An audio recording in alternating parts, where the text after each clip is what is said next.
Hello guys and welcome back to the lock restoration.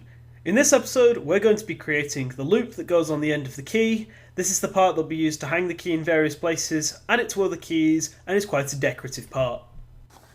So the first part that I need to create is the loop at the end of the key. This is where you'd hang up the key, attach other keys to it, and it's usually quite a decorative piece, so I started with this first as it was the piece that was easiest to make on its own. Now, I settled on a diamond pattern for this, a much more modern look for the key.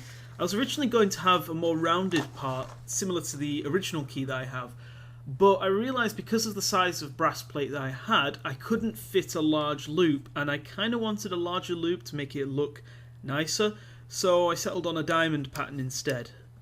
Maybe in the future I'll make more keys for this lock, because obviously you should have more than one.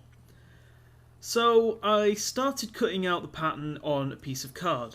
I wish that I'd had glue at this point, but I didn't, so I ended up having to sellotape the pattern that I had made onto the part, knowing full well when I was cutting down the part, the template would fall off when I was getting to the final dimensions.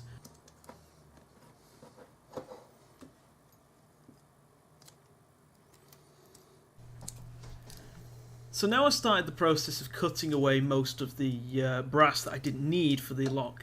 This was a very laborious and difficult task.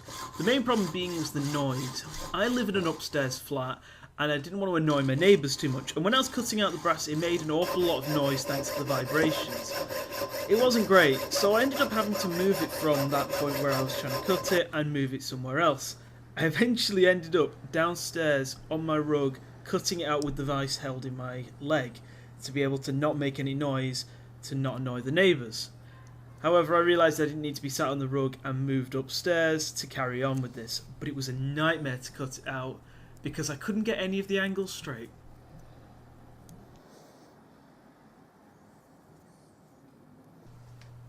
So now I needed to cut out the inside of the loop, and this was just as obnoxious as trying to cut it. Brass is a weird type of metal. It binds a lot when you're trying to drill it, and drilling it inside my room wasn't an option either because of the burrs that it throws up, and those are really sharp.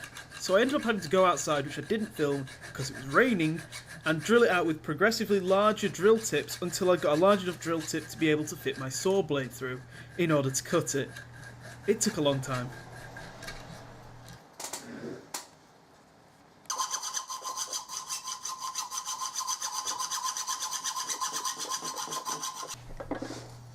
I had now spent almost an entire day working on this piece of brass, just trying to cut it out.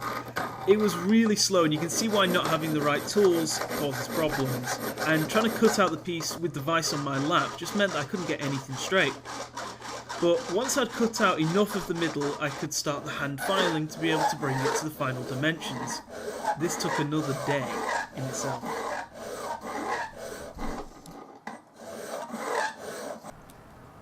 I used the round file to create the profiles of the internal curves, and then I used the triangular and the flat files to flatten out the rest of the metal to match them.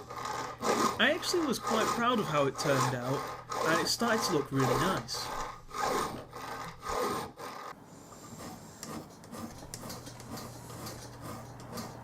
Once the big files had done their work, I swapped over to the smaller needle files to do the final finishing and get all of the corners just how I wanted them. It turned out really well, and I started to really like how it looked, and then I needed to work on the outside of the loop.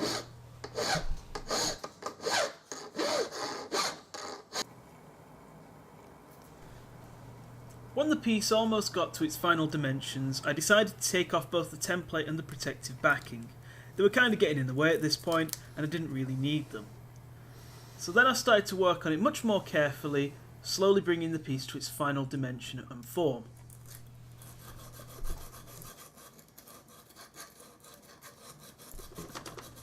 I started off using 180 grit wet dry sandpaper to bring all of the scratches down to a brushed finish, and then I finished it off with 400 grit wet dry sandpaper for the final finish that I settled on.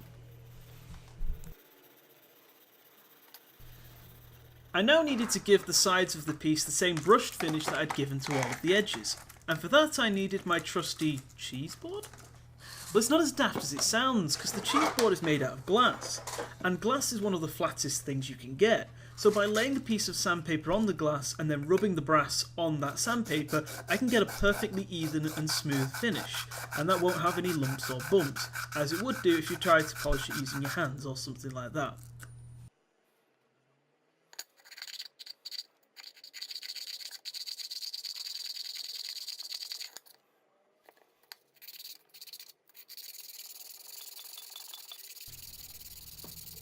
So that's the loop done for now, all polished up with 400 grit sandpaper. But I've still got to do the rod and the teeth blank for the key, so I'm going to put this piece to one side for now and work on those. Thanks for watching, I'll see you next time.